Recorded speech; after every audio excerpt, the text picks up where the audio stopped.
Welcome, everybody. Hello, good morning, good afternoon, good evening, wherever you're tuning in from. Thank you so much for being here, part of Spirit Matters. You're part of our spiritual family, wherever you are. And this is your daily check-in, just to make sure that we're still here, encouraging each other and reminding ourselves of our true selves and our real nature, because we forget a lot and we need reminders from each other. And I'm glad to be here with you. My name is Dagaranga, and I'm here with Premanjali, who's been our guest this week. We didn't have a podcast yesterday, but she was here on Monday. And today's Wednesday. How you doing, Premanjali? Doing very good. Feeling a little tired, but still enthusiastic, still happy, still happening. New York City the energy never dies. The energy never dies in New York City. We had a wonderful program last evening. His Holiness Sachinandan Swami was here with us and here this week, and he did a beautiful program in the evening at the Bhakti Center, and it was just really sweet. And there were so many people that were there, and it just went late. Nice, The very program sweet. itself didn't go super late. I think we probably fully wound up the program around 8:30, but then it was just connecting with people and cleaning up afterwards and winding up, and the kirtan goes until late and all of that stuff. Yeah, there's special evenings though, you know. They don't happen all the time, and you work a little bit harder and you sleep a little bit less, but like you just feel so happy and you remember them forever, you know. What did you take from the program? What was your highlight?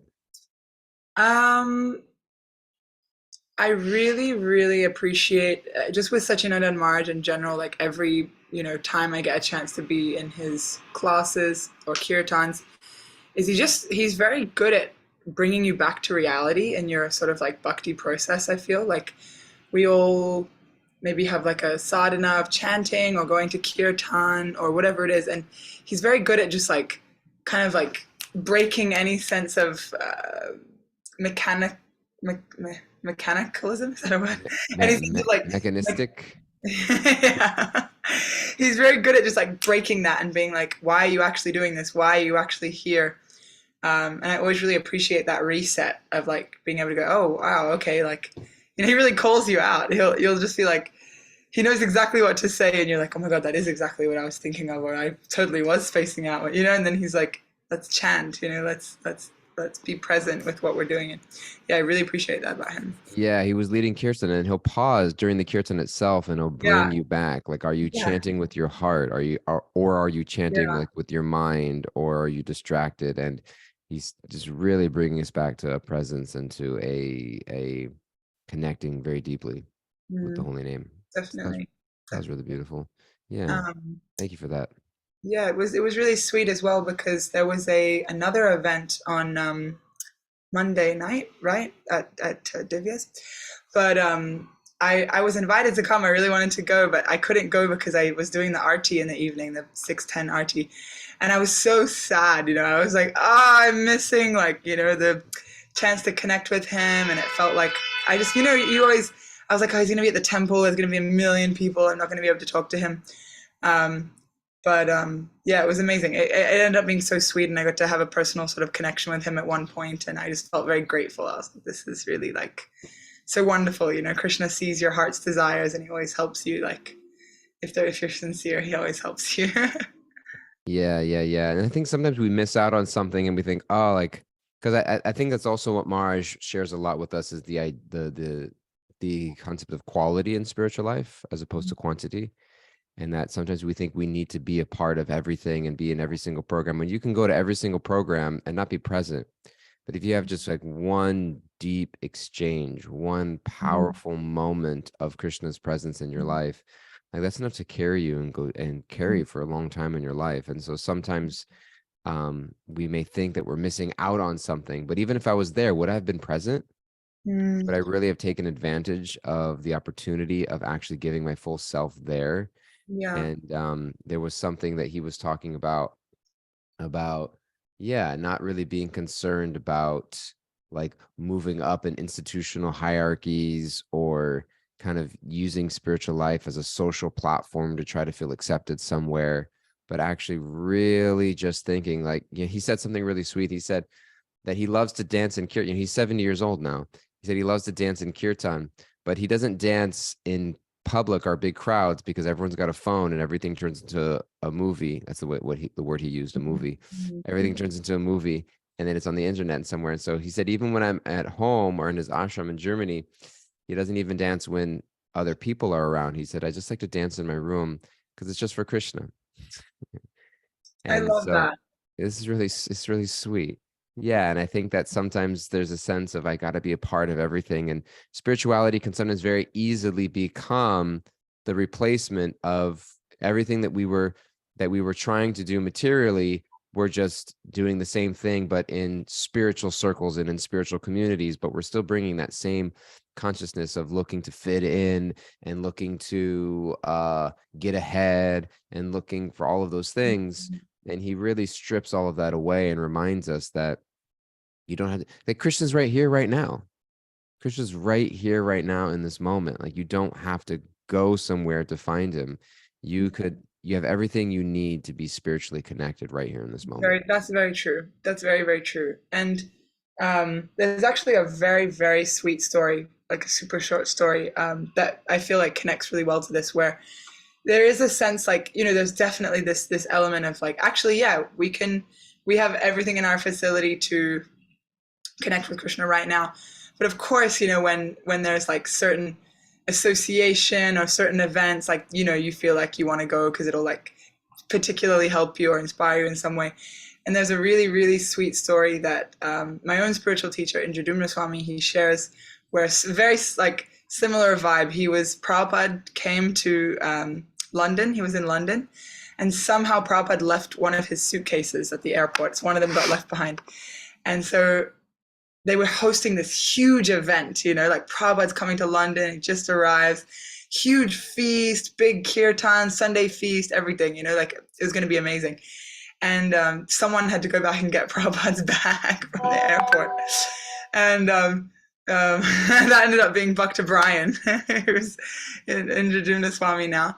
But he was so upset, And then not only did he go to get the bag, but he went to get the bag and it was lost and delayed and it took hours and it was a super heavy suitcase. And then it started raining and he's dragging this suitcase back to the temple. And then he gets in the front door of the temple with this heavy suitcase and he's super hungry. And there's just devotees lying all over the floor, like in ecstasy, just like completely full of prasadam. And he's like, hey, did you guys save me any prasadam? And they're like, nah, we ate it all. It was so much fun. Prabhupada came and we were doing kirtan. And he was like, oh my God, like, was feeling so upset. So he just takes the suitcase and he starts dragging it up the stairs, first layer of stairs, second layer of stairs. So tired, just like really upset that he missed the event. He didn't get to see Prabhupada. And then just out of his like, frustration, there was just this like moment of spaced out where he just wanted to get the job done, and he kind of just leaned on Prabhupada's door and like tried to push it open from his back, and he heard one of his godbrothers, he was like, stop, Prabhupada's there. And so he just froze and he just dropped down to pay his obeisances to Prabhupada, and Prabhupada slapped him on the back super hard, and then he said something and he couldn't hear it and he mumbled something, and then his friend who was there, his godbrother who was there, he was like, whoa, did you just see what happened? He goes, Prabhupada just slapped you on the back.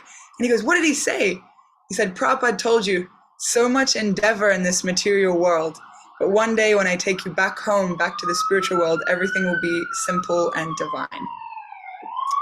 And he said that he's taken that one interaction with Prabhupada where he's just said, all this endeavor that we do in this material world, everything that we are striving for, everything that we're working for, it's so much endeavor, so much difficulty. But one day everything's just going to be simple and sublime. So beautiful. And he's taken that's carried with him the rest of his life, just that one night where he missed out on that event or he didn't get to do it. But he got this little gem of an interaction that, stayed with him the rest of the, 50 years in his bhakti life, Was that his only personal interaction with Prabhupada, or did he have others? No, there's others. There's many other Yeah, really many wonderful others, stories. but that was one that really just stuck with him. Yeah, one of his, he says if he ever gets a tattoo, he always tells us not to get tattoos, but then he always suggests tattoos for himself. He says if he ever gets a tattoo, he would get that tattooed on his arm. I appreciate that so much because I think that it's there's this, the fear of missing out carries into our spiritual life so much as well. And thinking that I'm gonna missing out on the mercy, or I'm missing out on the nectar, I'm missing out on the sangha, or I'm gonna miss out on the friendship, or these devotees, or I got to go to this program even though I don't want to, but because I'm gonna miss out connecting with people, and this is where I'm gonna build the friendship that I needed so much. And you think that you're gonna miss out on something because you're not in the action right then and there. And even when you are there, you might miss out on, you might not necessarily connect with any of that. It just might come and go. I mean, yeah, there's always value in being in a spiritual event, but it what consciousness am I bringing to it? And that's what Satyananda Swami is reminding us, is that you can be in a room full of people, even in a sangha, and not be having it penetrate into the heart if you're not opening yourself up to deep presence. And if you're opening yourself up to that deep presence, then you can find Krishna everywhere. And it was reminding me of this. I was looking up these verses um, from the Gita, because I was appreciating. I was thinking of this as we were speaking. It's from the 6th chapter of the Gita, verses 28 and no 29 and 30. It's really beautiful, where Krishna speaks to Arjuna about, talks about the nature. The 6th chapter is very much in relation about the nature of the mind, and about the nature of how we respond to the world and how we see things in the world, and about sort of that phrase that when you change the way you look at things, the things around you change. And how I can choose to see and approach the world. And that much of yoga is, Prabhupada would often get asked this question: can you see God? And he would answer that question in different ways. So one time he said, if I told you yes, would you believe me? And another time he answered that question basically like, what does it matter to you? Yeah, How does it affect you? In different true. ways. And but this idea of like, can I see God? But actually, like, God is all around us. I'm just not paying attention. So there's these beautiful verses in the 6th chapter of the Gita, verses 29 and 30. Krishna says, a true yogi observes me, Krishna's talking about himself, in all beings, and also sees every being in me. Indeed, the self-realized person sees me, the same Supreme Lord, everywhere. For one who sees me, in the verse 30, for one who sees me everywhere and sees everything in me, I'm never lost, nor are they ever lost to me. And I that sticks out to me so poignantly in our conversations today, that one who sees me everywhere and sees everything in me, I'm never lost, nor are they ever lost to me. And I think Krishna consciousness and spiritual life, and what Satchidananda Swami was inviting us into yesterday, and invites everyone, whoever comes in contact with him, is that invite Krishna into every moment. Like, you can see Krishna. Like, let's see Krishna everywhere and see everything in Krishna. And in that way, he'll never be lost, and we'll never be lost to him. And so we might be in a big festival, Sadhu Sangha retreat this weekend. We might be in a big kirtan mela. We might be uh, doing something with a lot of devotees around. We might be on an India pilgrimage. We might do all these kind of things. We might be listening to a podcast, or we might just be home with nobody else around, in front of our altar, or reading our book, or walking in nature, Yeah, or sitting down for dinner, and we yeah, could see Krishna in that moment. One of the things that he, in a program earlier this week, he mentioned about, at a certain point, he told everyone to separate and find a partner, and he asked them to ask each other the question, how can I be more mindful of Krishna?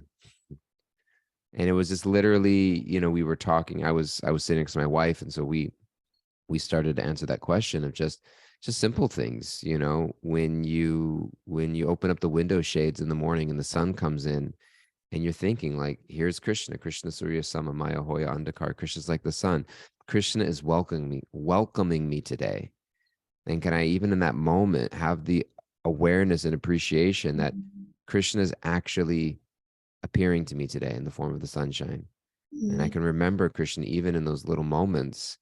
And whether it's something grand and big, or whether it's something simple and personal, that I have access to Krishna in my life at yeah. every single moment. It's so And true. It's very, very true. I love that.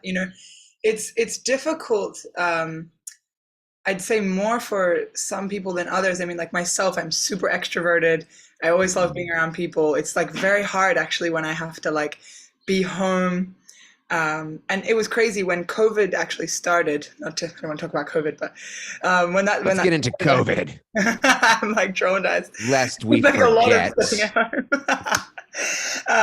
But I was actually in Rishikesh on this like extremely like it was this amazing kirtan event in Rishikesh, and it was actually cut in half by COVID. So we went from literally, I think we were probably the biggest event still happening at that point. It was just like in India, in Rishikesh, like hundreds of us every day chanting, dancing, and then we're getting news like proclaimed as a pandemic and da da da. So again, my teacher, he called us all together and he basically told us, look, we're canceling the event, and you all have to go home, and we don't know when we're going to see each other again. And this event in Australia is canceled. This is canceled. That everything was just being canceled. And I remember I just went up to him as I was leaving, and I was like, Gurudev, like, what am I gonna do? Like, I was like, my thing is kirtan. We're not even gonna be able to like do kirtan together, you know? I was like, or like go to any like, where's the association? I was like, I was like, I'm not gonna be able to survive, you know? Like my spiritual life is gonna like be crushed. And he told me, he was like, you need, this is like a really good opportunity for you to learn that you don't always need, like that actually just chanting and being in your by yourself, like it's really, that was the lesson. Like he was really telling me like actually the end of the day is that when we do leave this world, it's us and Krishna, you know. It's really dependent on our relationship and our own world and Krishna. And when we go to these events and we're around these people who inspire us so much, they kind of carry us a little bit. You know, you get swept up into that world of like the happiness at the event and the Polish tour or the, you know, Kartik Parikrama. But when you're just home by yourself, where is your devotion really at? Like, what's the reality of your relationship with Krishna? And if you can't connect and you can't do it, then, and if it's difficult, then it's a clear sign that that's probably what you need to do more of, right? Even if it hurts. But I love, in connection with what you were just saying, Dale, I love that I've always found that to be such a solace in those times, is that you remember that actually you're not by yourself. Krishna is totally there with you, and you can see it in so many different ways. Like my dad always reminded me growing up, every beautiful sunrise, every beautiful sunset, he go, it's just a spark of Krishna's splendor, you know? And it's just ingrained now when you see a monsoon cloud in the sky and you think, oh, that's the color of Krishna, you know? And it makes you feel a lot less alone and a lot more connected.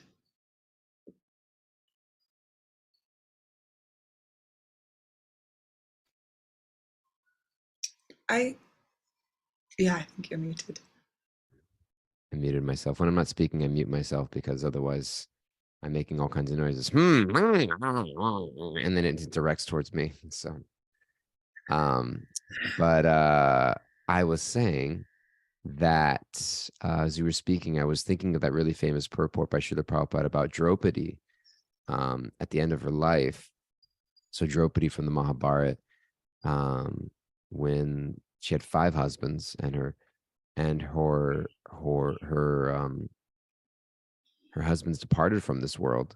And Srila Prabhupada talks about how when at the end of the day, he has that famous phrase that we have to fly our own plane.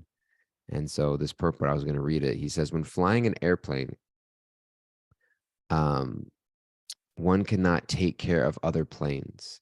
Everyone has to take care of their own plane. If there's any danger, no other plane can help another in that condition. Similarly, at the end of life, when one has to go back home, back to Godhead, everyone has to take care of themselves without help rendered by another. The help is, however, offered on the ground before flying in space.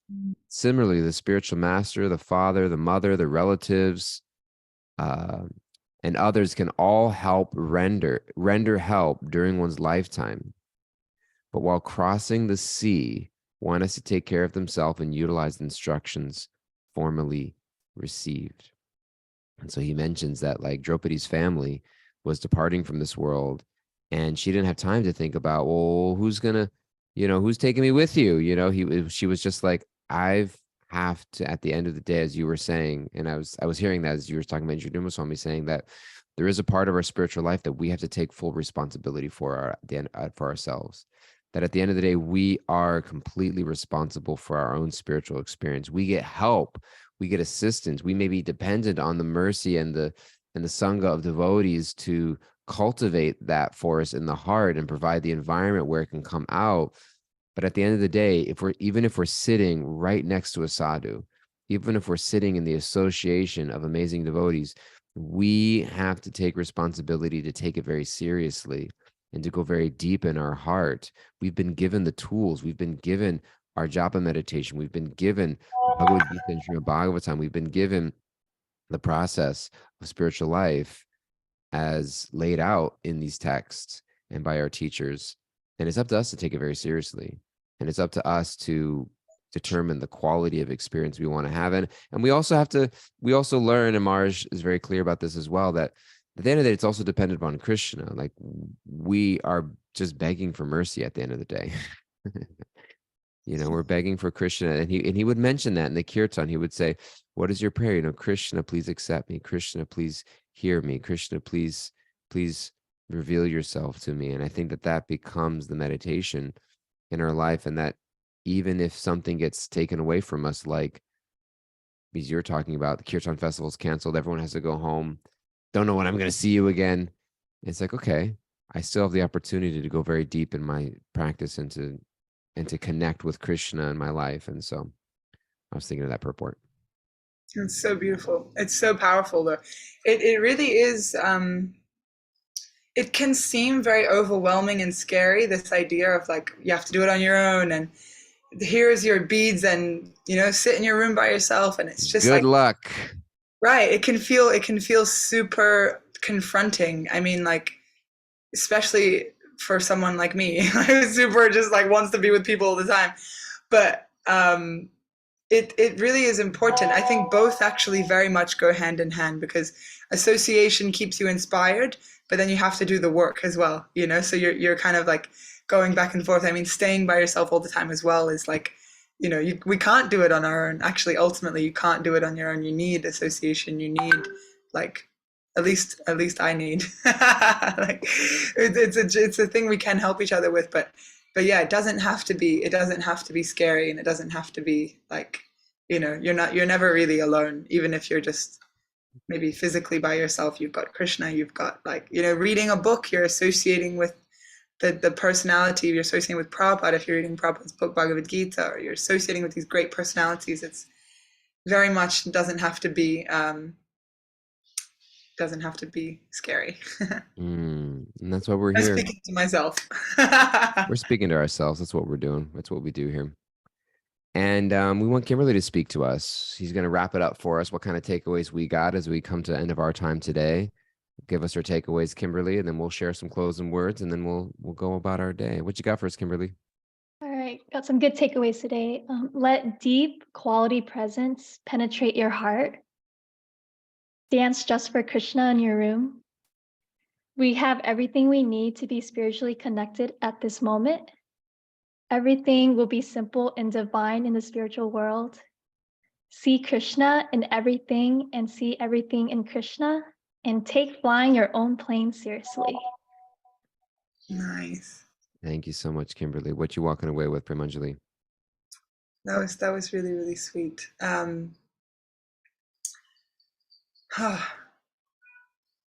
I wanna focus on that. I wanna try and take some practice of sitting alone with Krishna. Sometimes it's hard, but that's gonna be my homework. Yeah, for me, I think it's just I'm not missing out on anything. What's Yeah. meant for me is right here, and I'm just, my goal, even of going to whatever it may be, is to just bring myself closer to Krishna. And if that's not what Krishna is giving me right now in this moment to come closer to him, then that must not be what I need. And it must be, how can I find whatever's here in this moment as my avenue, my pathway towards deeper connection, and not buy into the story of my mind that it's got to be a certain way in order for me to find that connection. It's available. And so thank you for that reminder. Thank you, all of you guys, for being here. Thank you for reminding each other. Really grateful for you. Love you lots. Tell somebody that you love them today. And remember that Krishna's with you all the time. Thank you so much for being here. Please be well, everybody. Take care, and we'll see you next time. Bye-bye.